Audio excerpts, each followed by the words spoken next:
Добрый вечер, с вами Good evening, this is Olga Ataman, and I'm happy to welcome you here in Media Center Ukraine at Ukrinform today. It's been the 10th year of the war.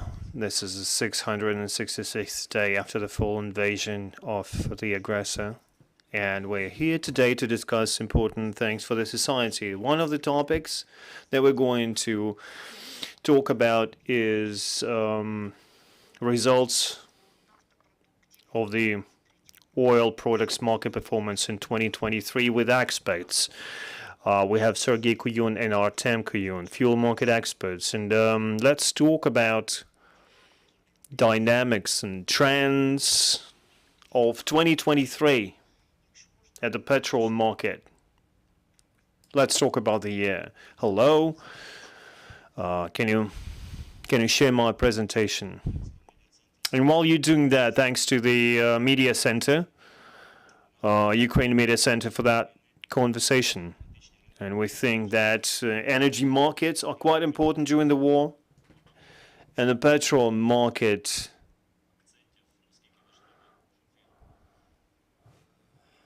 it's evident that its performance is crucial. Its performance was very complicated these years, and this presentation is not just the overview of the year, it's mostly overview of both years, because it's when the restructurization happened of the market. I would have never believed if someone told me that we're going to experience something like that in 2022 and 2021. But Ukrainian companies and Ukrainian government did impossible. So this market is more or less stable. So let's look at the figures. Let's look at what happened during the year. We can see what happened for the past 2 years. And Russians actually caught us on top of our performance at the market, and the market has been raising 5% for the last 5 years. Since 2019, we had increase in consumptions. The same thing applies for petrol, liquefied gas, and that marked increase of our economy. Unfortunately, in 2022, this trend was replaced by a sudden drop, and the reasons are pretty obvious. In 2022, we can see that the market lost almost 2.5 million tons of diesel and petrol, almost 1/3, and there was almost a 50% decline.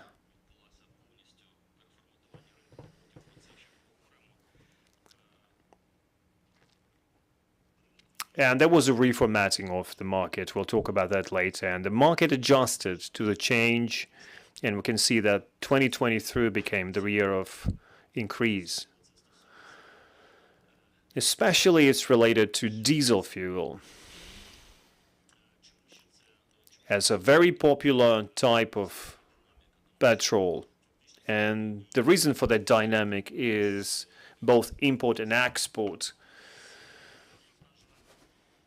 is mostly done by motor roads. We don't have much port performance,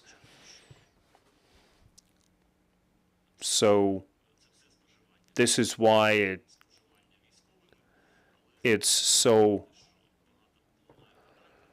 intensive. Also, some petrol is used by the military, but I won't overestimate that. There is some consumption, but it's not critical.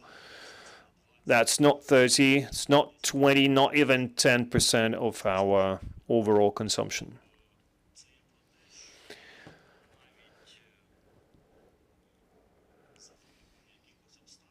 So even if something happens, the market will find a way. Will find enough petrol for our armed forces. What did we experience for the past 2 years? We can see there's some increase this year, and we can see that petrol has lost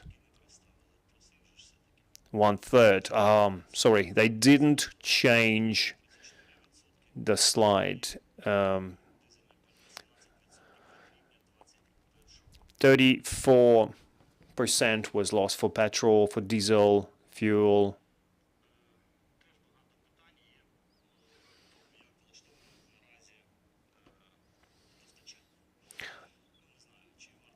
No, speaking about supplies, until 2021, 70% diesel, 50% petrol. We got it from Russia and Belarus. And of course, when the full-scale invasion happened, we've lost almost 100% of our supply sources.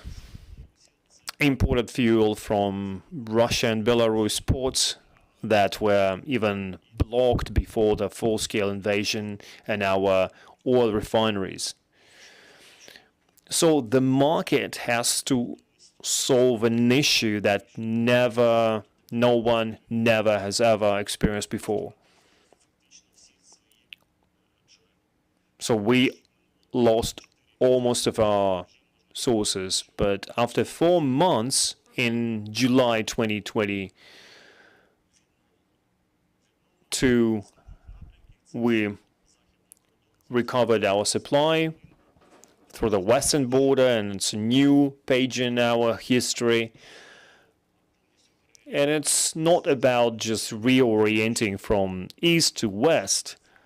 We had no vehicles to transport the fuel. Nobody knew where to buy from. How do we buy that fuel? Actually, it's very complicated to buy something in Europe because it requires certain financial and banking procedures and so on.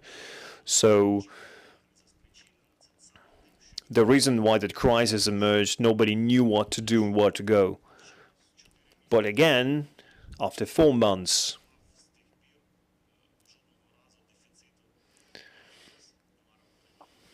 the market adjusted, and it never faced any deficit or crisis. Now, speaking globally, we have 2 different areas of import, south and north. And by north, I mean, well, we always say western border, so it's mostly Poland. So it's also Polish products, but it also includes fuel products from Baltic countries, including Lithuania, especially, and Baltic ports. And you probably know that one of Ukrainian companies, UPG, managed to purchase a transitional complex in Szczecin, and that was a very, very important source of import for fuel. And we can see petrol and diesel fuel, LPG. Well, the market has stabilized in 2022 and 2023. It's been pretty stable. So there is some sort of a parity, 45 to 55, depending on the brand. And now, as far as petrol is concerned, we can see that it mostly goes through the Polish border. But petrol is a very specific item. It's mostly sold at gas stations. And larger suppliers, it's more comfortable for them to work with larger suppliers. They have a oil refinery in Lithuania. There's a Polish enterprise, and also larger contracts for companies like OKO, WOG, UPG. They import a lot from Poland. This is why they have very stable dynamics of supply. But also there's a lot of fuel coming from Romania. Mostly Romanian refineries, UMV especially.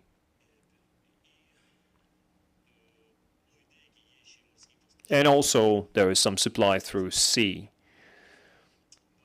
Diesel fuel. There's a parity here. Overall. Okay. I will just talk about these different areas separately. So LPG, Artem will talk about that in detail. So I'm not going to get into much detail. But what we see at the Polish border, these transformation will continue in the future, but Artem will tell you more about that. So let's talk about different areas. Well, for the fuel coming through the Polish border, it doesn't mean that it's all Polish.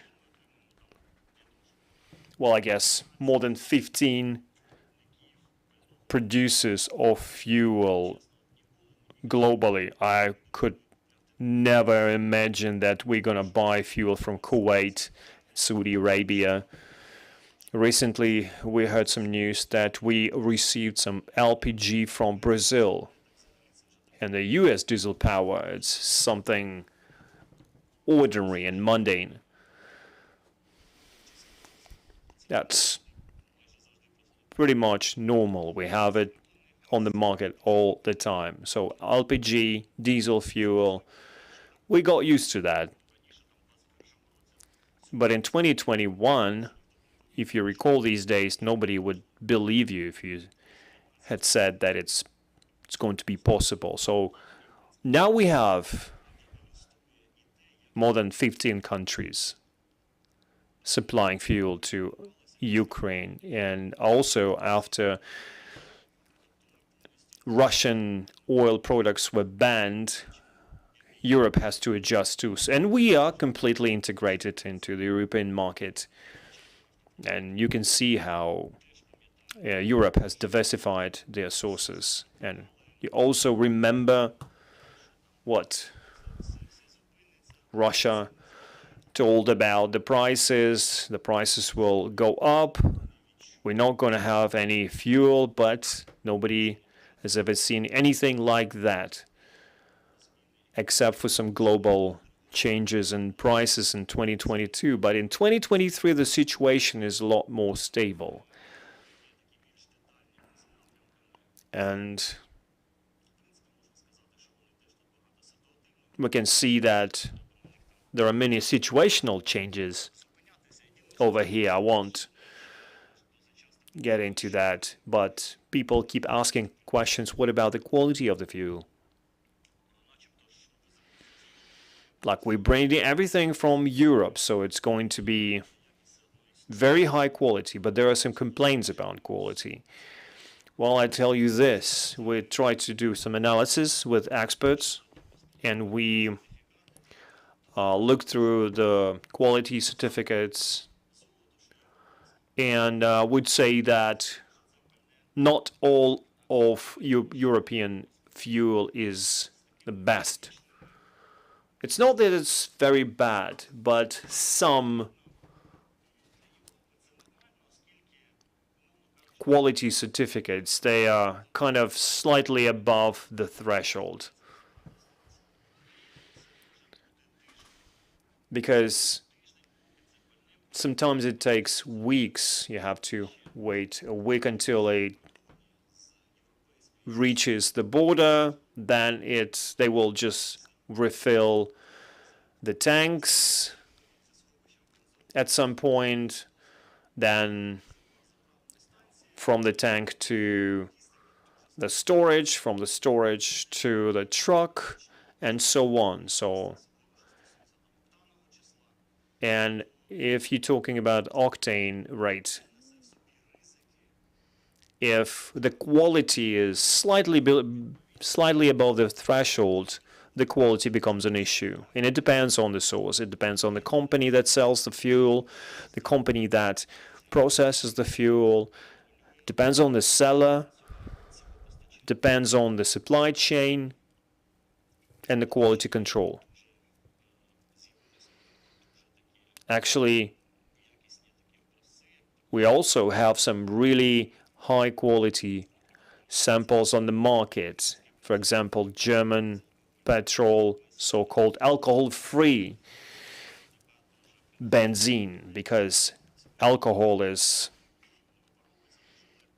something that is easily lost.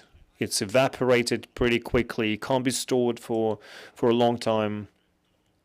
And what they do in Germany doesn't have any alcohol, and it's very high quality, and there is some very positive feedback about that fuel. And finally,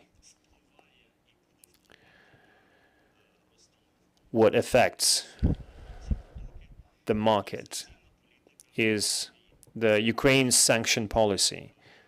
This year, Ukraine has spoken. We've introduced some stricter mechanism for fuel coming from Turkey, Bulgaria, Moldova, because these countries had cases of purchasing Russian fuel, and we worked with the National Security and Defense Council. We did an analysis, and we have tracked down routes for Russian fuel through Black Sea, through the Mediterranean seas, and we found out what ports are used to transfer Russian fuel, and Turkish ports were involved in that. And then they would sell that fuel using Indian or Turkish paperwork, saying that it's not Russian fuel. But the logic behind that was, if you're working with Russian fuel,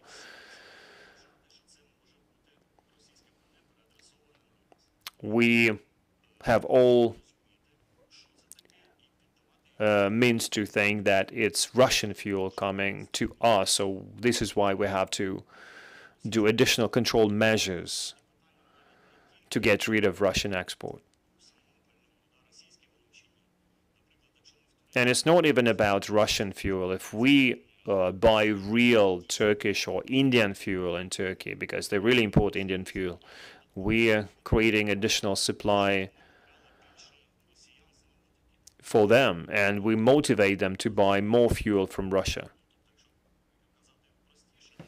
So simply speaking, if you make money with Russia, keep working with them. Just don't sell it to us. And this led to some transformations in Turkey. They only have the Turkish SOCAR factory exporting fuel to Ukraine and Bulgaria. I think they have only one transporter bringing fuel from Greece. Well, Bulgarians transporting that is pretty non-standard situation. Moldova supplied a lot of fuel, but they don't do that anymore. So it's a work in progress, and it can affect the supply structure.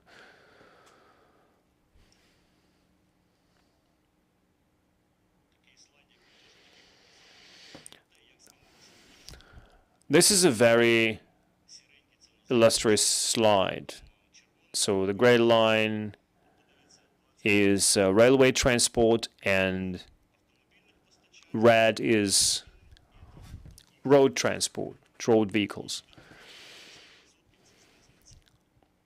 So first we used to have 100% of fuel coming through railways. Now it's almost 50-50. It depends on the season, really, but the motor transport became a very serious transportation channel.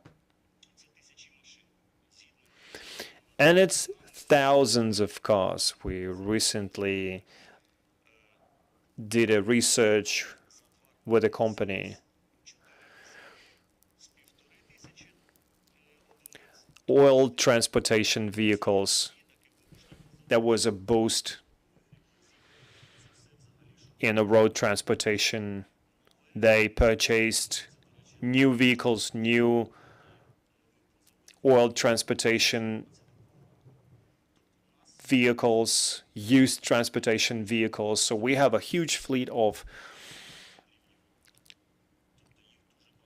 petrol transportation vehicles, one of the biggest parks in Europe. And it's also good for security because unlike railways,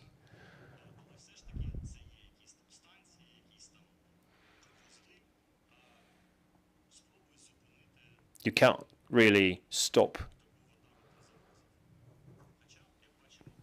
the huge column of petrol vehicles. But sometimes it happens, as we can see on the Polish border. Speaking of multipliers, one of the biggest changes that happened is abrupt increase of petrol importers. For example, if 2021 we had 200 of them, right now we have 700. Number of importers has gone up 5 times for petrol and twice for LPG. Huge amount of companies started doing that. So we can take a look at the upper diagram. So the blue is companies that bring more than 1,000 tons per month, and pink is companies that bring less than 1,000 tons a month. And we can see that hundreds of importers, smaller importers, they have a very small market share. So they brought around 112 tons per month. This is basically 3 transportation trucks.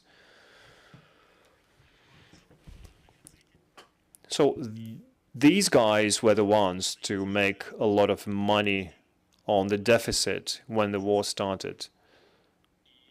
But it's not happening anymore. And I can see that there is a problem here, because what's going on here, these smaller companies, they don't have any investments costs. They don't have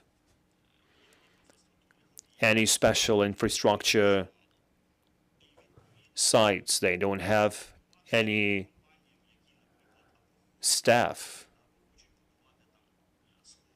If companies want to build their storages or they want to develop their business, they don't have any investments capital, because the price doesn't allow them to make money on the margin. So these hundreds of companies, they get pennies.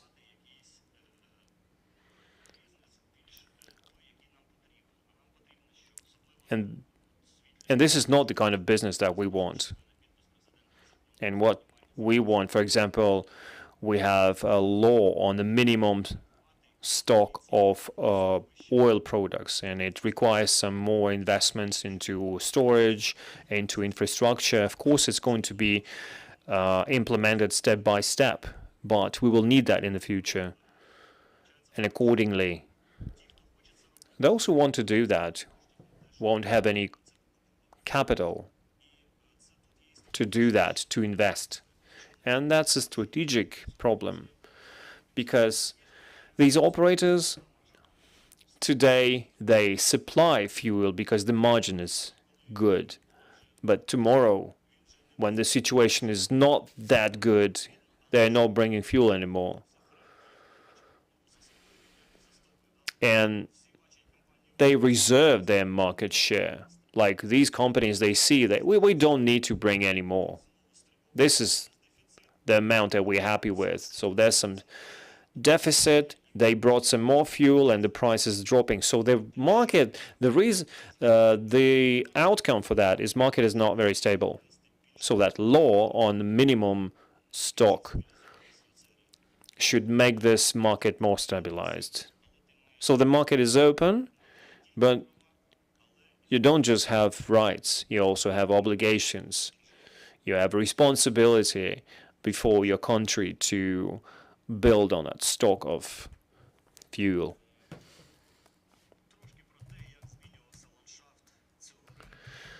Now let's talk about the market landscape. Let's get into specifics. And the market has changed drastically because lot was owned by foreign companies, Russian companies, Belarusian companies, Azerbaijani companies, and many others. And when the big war started, all foreign companies disappeared pretty quickly. And this crisis was overcome by Ukrainian companies that stayed and they could live through that crisis. And since the market has shrunk itself and many companies had losses, but you have to take into account that market shrinking. And Ukrainian companies stayed, and they could retain their share. They could even increase their share on the market. We got some new traders, Ukrainian traders, and I can say that among the leading traders, these are mostly companies with Ukrainian capital. So we don't really have foreign companies on our market. I mean, we don't have them at all among our main suppliers. We have Modern Trade, Continental Trade. They were strong enough to use this vacuum and start supplying. BRSM, Nadezhda, they lost a lot of income. And these are mostly LPG suppliers. So companies, OCO, WOG, Alliance, Eurotrade, Energotrade, Eurostandard, and they retain their market share. And we can see that the share of smaller companies increased. They used to have 10% market share, something like that. Speaking about retail market, it has gone through a lot of transformation. And I can say that those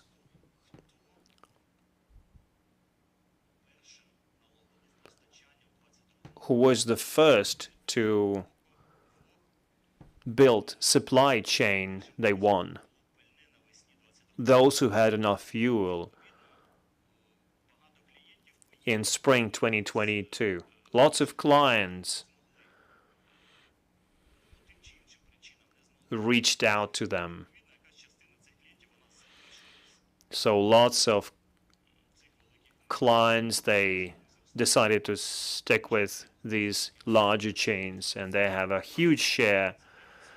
They increased their market share 1.5 times and 2 times.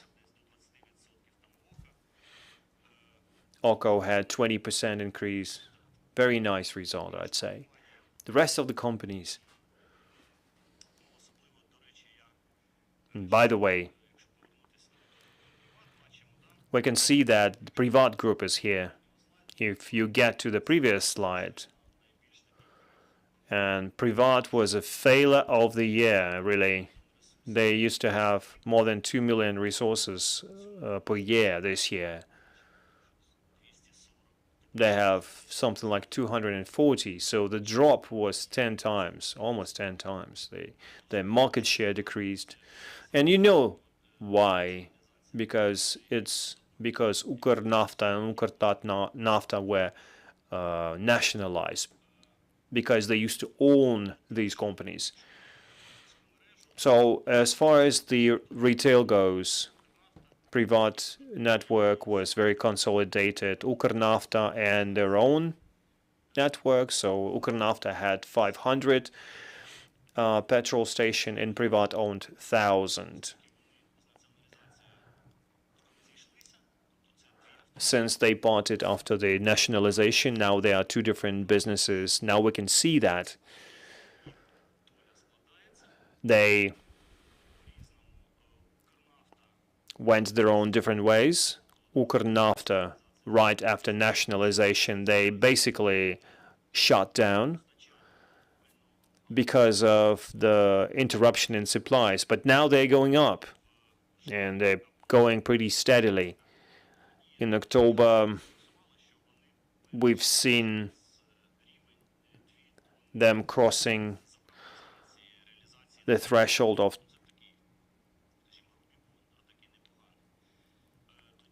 2 tons of the sales, and Privat group are losing a lot because they have to work with ordinary conditions on the market. They're trying to buy their own fuel. Now their retail price can't be supported by the government. They used to have a minimum niche at the market, and now they're pretty well off. And sometimes we joke they're kind of a premium brand. They use the same level with SOCAR, but of course their service quality is not that good. But their sales are dropping and their market share is dropping, and we can see that the is even lower than 7%. What else?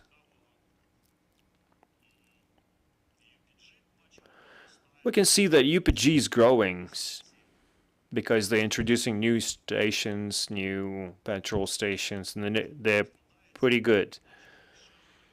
And we can see Shell, Amic, they lost some market share, but since there were a lot of changes, well, that's not too bad. Can you go back to the previous slide? It's important to say that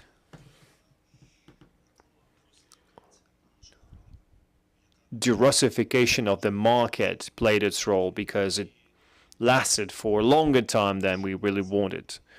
And some companies, both in diesel fuel and LPG, starting from autumn 2022 up to August, September 2023, they had stable offers and companies that really were concerned about their reputation, and they didn't want to be a part of some investigation and additional checks at the border. They didn't want to deal with these resources. And smaller traders, they really used that opportunity because it was impossible to compete with that price, and they easily sold that fuel on the internal market, biting some market share off from system operator. And that was also a very interesting factor behind that. And the last block of my presentation is related to such painful topic as paying taxes by the market players. Why is it so important? Why we're talking about that so much? Because as of today, the state budget of Ukraine is the only source to fund our army. So it needs money a lot. And we can see that this market, in many cases, it still at the 2021 level. And It's pretty sad. So, and at the same time, the market is doing pretty well. There's enough profit. Should be enough for them, but they're trying to optimize everything, and the trend is still there. And I think this is a priority issue that needs to be talked about, and we're going to do a lot to promote that, because especially considering there's a lot of result. Are you talking about paid taxes? Is that what it's all about? This graph? Yes. This is a tax load per liter. These are operational taxes. This is what companies earn on the market. So this is excluding duty fees, and this is what they paid on at the border. So SOCAR wasn't a leader, and they are a leader here in taxes paid. And WOG, they were number 2, now they're number 5 on this graph. Well, this situation is changing, but you need to understand they use the same prices. There are different prices. There is a certain price range at petrol stations, but they have different loyalty programs and discount programs. The difference is not that much. The corporate sector, they're basically using bulk prices from BRSM, WOG, OCO, but the results are pretty different.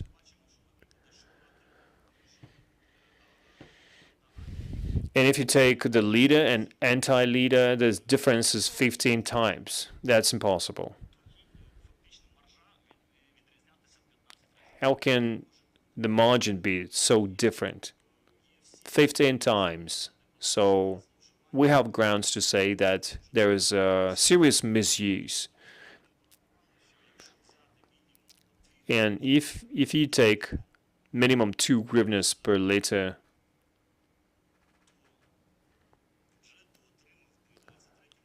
in 2023 the budget would have got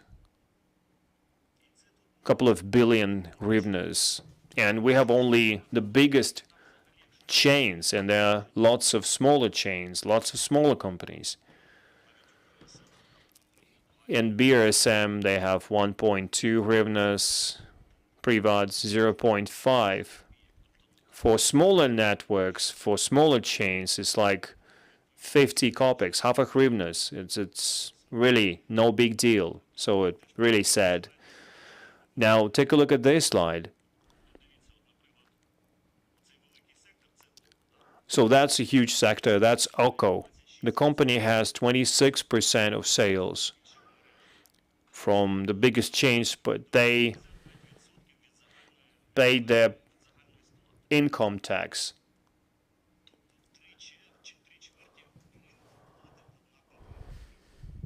You can look at the slides. So 3/4 of the market is paid by the single company.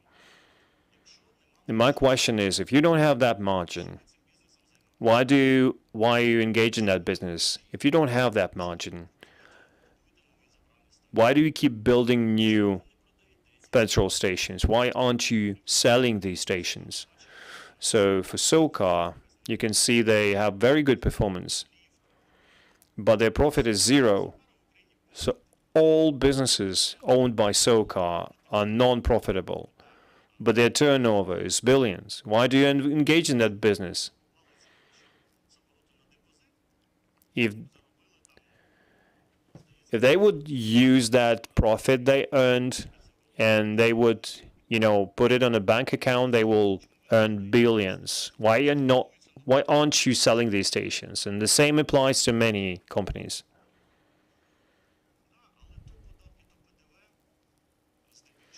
Yes, but these are VAT. It's mostly VAT. Not just for retail. Well, they have lots of bulk sales. and it could reach 2.5 hryvnias, but there is no profit. I'm talking about indicators. The industry can pay more in taxes. They can't work without profit. But this is how it looks on paper. I'm just wondering how these tax inspectors, they are looking at their papers and they see zeros, zero balance. How can they accept declarations like that? I have no idea.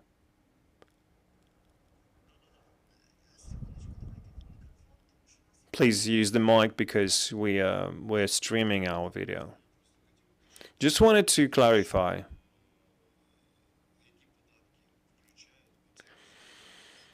What taxes did you include in that analysis? I guess we need to get back to the previous slide, that slide. I'm just wondering. You said it doesn't include the VAT. Oh, the VAT for import. Okay, I get it. But this is retail VAT and the income tax. Retail VAT, income tax. The salary income. Also, they're paying some duties at the petrol stations when they sell alcohol, for example. So it's all formed based on the salary tax and the VAT. So these companies that we see on the slide, they're paying their taxes, but not the income tax. Maybe only 5 companies pay it. Like the proper income tax that you can actually see in the papers. I'm doing an article for the third quarter. I have some fresh data. And if you take something that's clear, like income, that's clear. Some people, they have loans and like VOG, they say they are paying for their loans and they're paying interest rates. So they're 1 hryvnia plus 1.6 hryvnias, and that's going to be, the tax burden is going to be 2.6. Okay, I get that. And another good indicator is physical entity income tax. Well, you can basically analyze it and you can find out what the salaries are. So the salaries, they're different 3 times. So there's a 3 times difference. 300%. So for market leaders, it's 22,000 hryvnias per month with the tax. But most of the companies, maybe 80%, their salaries are below 10,000, 7,000, 8,000 hryvnias. So it's impossible to live for that salary. Why is the difference so big within the same industry? For example, it's like Uber driver earns less than Uklon driver. That means that Uber will just be destroyed. They will just disappear from the market because people will basically move to the competitor. And they understand that the market salaries are the same, like the 20,000 hryvnias, around that, they are the same. So you basically paying in cash and you're not paying taxes. That means that they're dodging taxes, basically. Well, that's what it means. And the tax service needs to analyze that information to diagnose the problem. For example, there was a case with one of the companies. They we're transparent, but their salary is 8,000. And then they posted an ad where they write that our salary is 15 to 17,000. So they have 5 to 9 billion hryvnias in retails, and also plus 2 billions is illegal production of fuel products. So this sector, this gray market, is shrinking, but it's basically looking for its time to get back on the track. And I will give the floor to Artem, and he will talk about LPG because there's a lot going on there. Hello, everyone. Just as always, everything interesting happens with LPG. This is why we decided to separate that slide. Let's talk about diversification. LPG in 2021 used to be a resource that's very closely linked to Russia. 92%, Russia, Kazakhstan, and Belarus. And politically, Belarus was part of Russia, and logistically, Kazakhstan also depended on Russia pretty much. So on 24th of February 2022, this is the market that we lost. This is 92% of our sources. That's what we lost in 2022. And the biggest supplier, Western supplier, Poland, isn't even reaching the amount that was supplied by Belarus. So diversification is insane.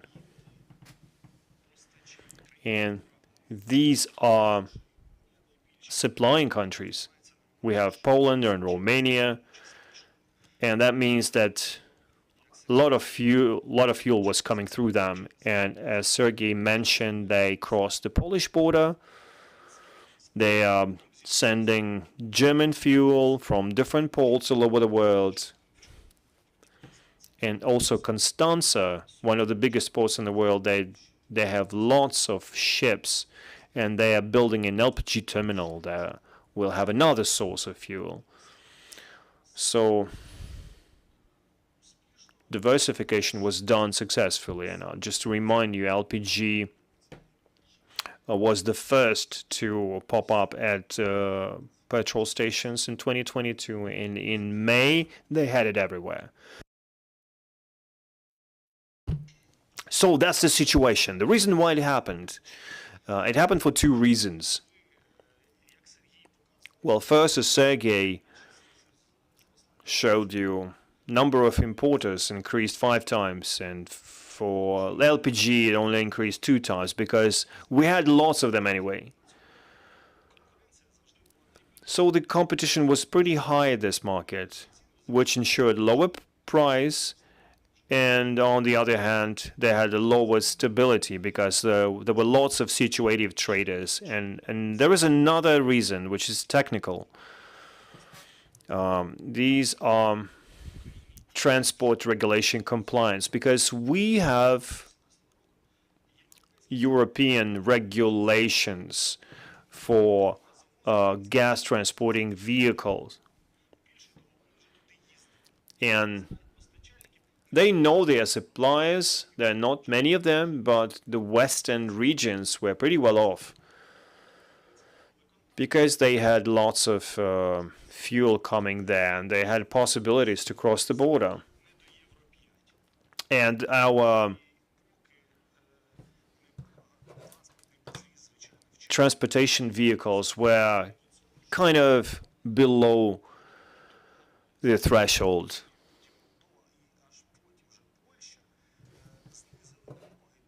And then Poland and other countries, they lowered their requirements for transportation vehicles, which boosted the supply. And that was done during the time where they brought a lot of fuel, a lot of LPG through the border. And as far as the diversification goes, we wrote a lot about that.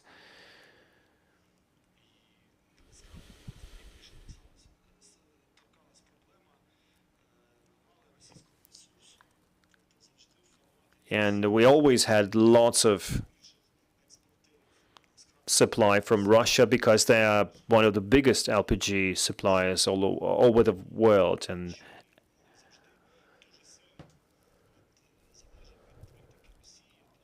Turkish and Polish markets and other markets, they depended on the Russia's policy. They had logistic routes, and they were destroyed in one day. So they used extraordinary documents and extraordinary routes, and this is how we got here.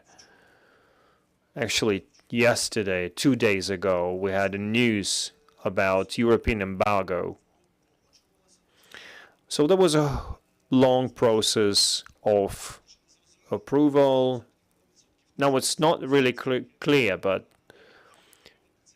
70% chance is it's probably going to be reverted back to normal. And by normal, I mean there's lots of LPG in Eastern Europe. They didn't really pay attention to that embargo because Russians don't really get enough profits from that. Even comparing to products that were not on the embargo list, like pipeline gas and so on, these are just pennies on their budget. You can just, burn it and pay the environmental fine. And because of a low price, sometimes they would have $300 difference from the European price. They would just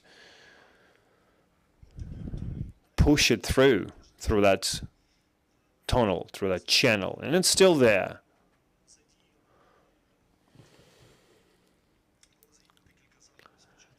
First, they did a couple of measures. The National Security and Defense Council focused the attention to countries that received lots of resources. They mostly worked with diesel fuel, but mid-October they amended the customs code, and now they have more mandate. They have enough mandate to require documents, paperwork for the full supply chain, and it hit Russian gas supplies, Russian resource supplies very hard. And then it got stabilized, and then it went to a normal level. And that was a revolution in the regulatory area. And that happened in October.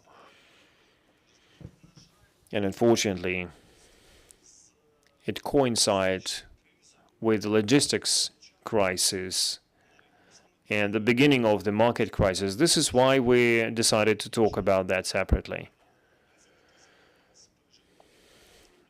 So, petrol and diesel, it survived one crisis, but LPG survived two crises. There were actually two in one factors. The first one that came first was the change in customs code.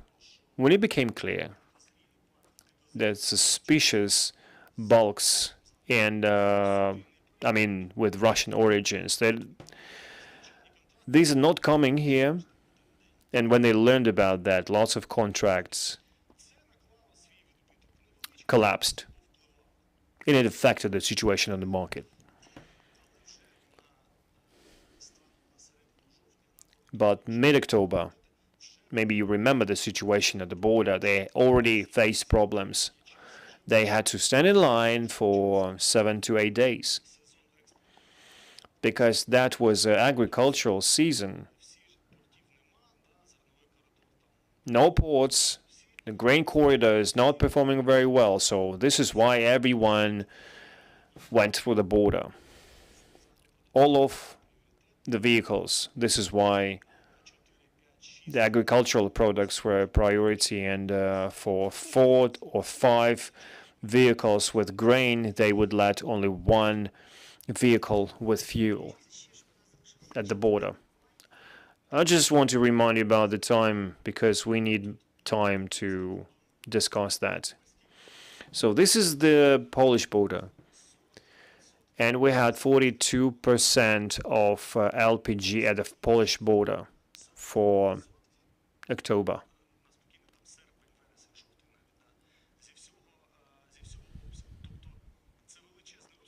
Yeah, that's a huge amount of fuel.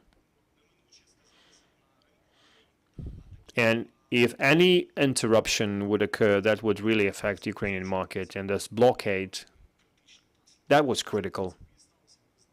And that's what happened.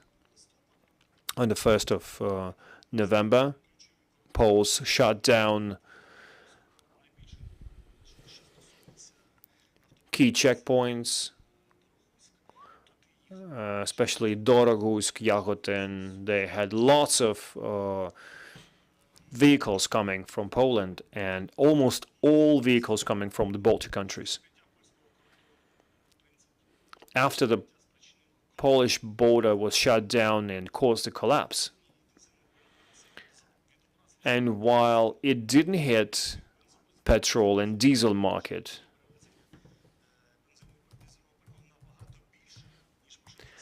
because they have more petrol tankers than vehicles for LPG. So this is why petrol and diesel survived that crisis better. So everyone tried to use workarounds, bypass ways. They used Slovakia, Hungary, and even Romania. But these workarounds, the rest of the trucks went there. And it added 5 to 7 days to the whole period. So sometimes the overall time would add up to 18.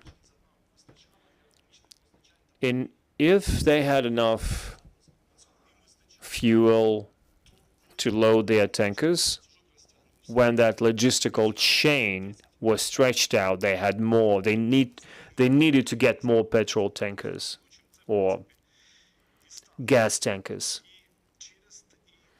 and they didn't have enough. So all that transport chain had to be improved.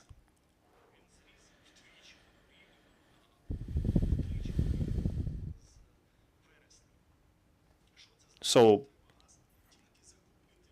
and the whole situation meant that you can't just purchase LPG. You need to take care about logistics. And the results are the following. And by the way, the irony is Poles lost the most, because some suppliers, they received more margin and Poles failed to receive it. That was the irony behind the whole thing. And then the southern region engaged, Romania, Slovakia, Hungary, and Baltic countries have dropped. What's important?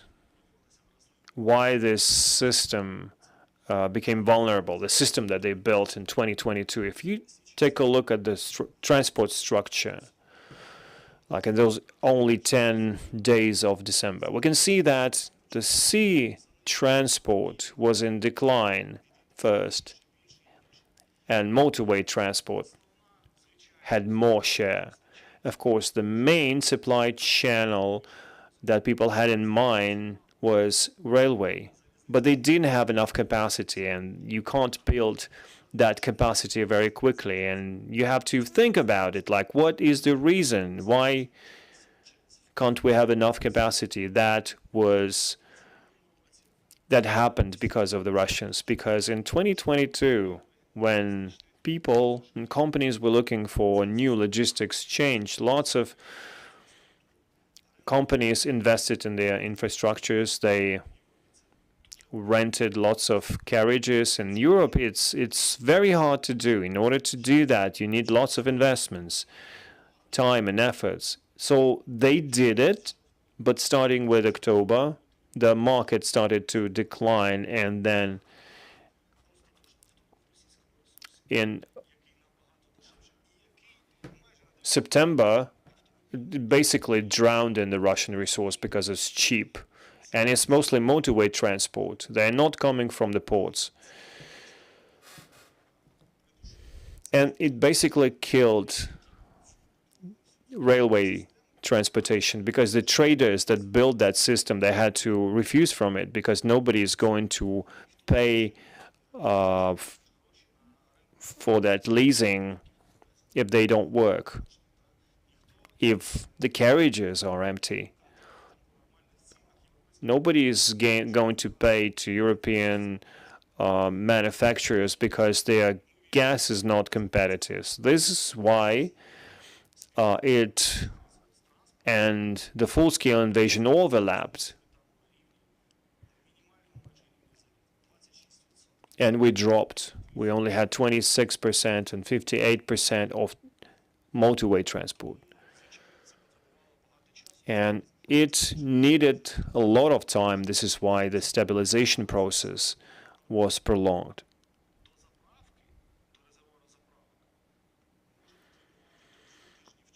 Sometimes it takes up to 2 weeks to transport that gas because the national railway system doesn't work properly.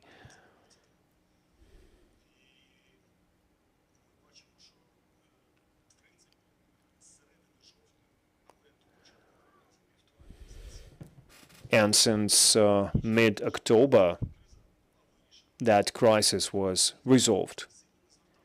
Nobody really paid attention to that. Nobody rallied for that, but that was a very huge win for the Ukrainian market, Ukrainian enterprises.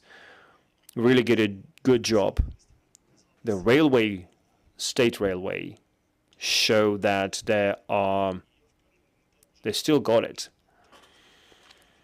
And I think if some such thing happened in Poland, that would probably shut down the whole system. Well, this is it. Thank you very much. So, guests and colleagues, I'm giving you a possibility to ask a question or a comment on what you heard. Do you have any questions? Please.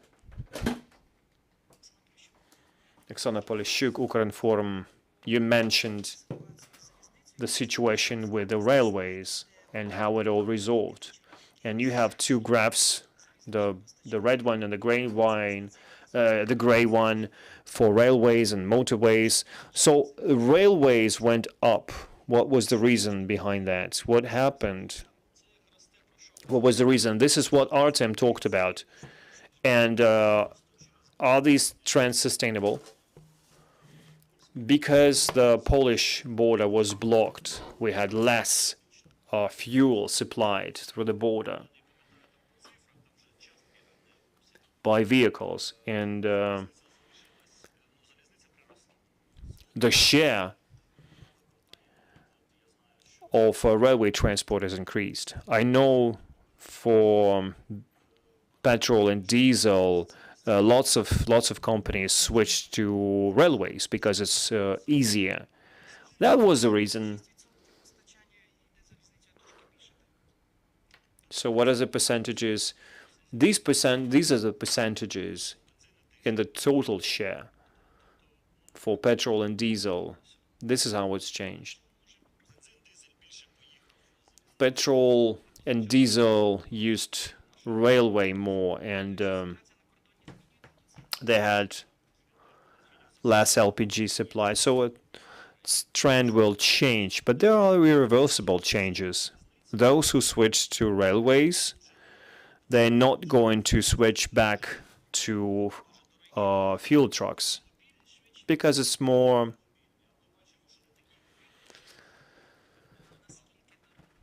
expensive. How expensive is that? It's pretty expensive. But, I mean, they're changing their tariffs for railway transportation. And also, at some point, the national railways increased their prices and their competitiveness changed. But if we take a look at the long-term perspective, the railway transportation is more profitable. And speaking about taxation, what about the Getmantsev's proposal? Can we increase the duty fees for LPG? I know that situation from inside, and Mr. Getmantsev was here at the conference. And that's really easy. The government is looking for more money for the budget. There's no conspiracy here. Nobody's lobbying anything. It's just government trying to find more sources of income. So fuel taxes is one of the powerful sources to fill the budget, and they will always be the focus of the government. I think there will be products they will focus on, and I think that's the case where you really can increase the fees and taxes, and it's not going to be tragic. And the increase in price won't be critical. So gas will still be competitive compared to petrol, and the budget will receive around billion hryvnias every month. So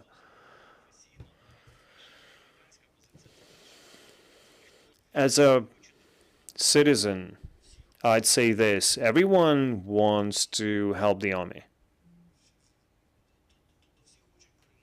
Everyone wants victory, but if it's your turn to do something, like pay for energy, saving, paying more taxes, now people start complaining. Why me?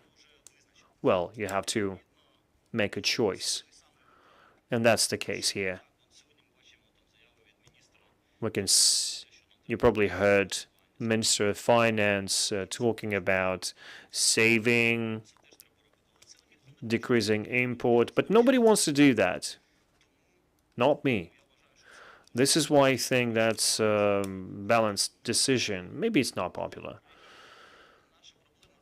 But our problem is that populism. This is why we have problems, because of populism. And this decision is not popular, but it's necessary. Serhii, Artem, let's try to sum it up. I think we had a very nice discussion here. Let's sum it up.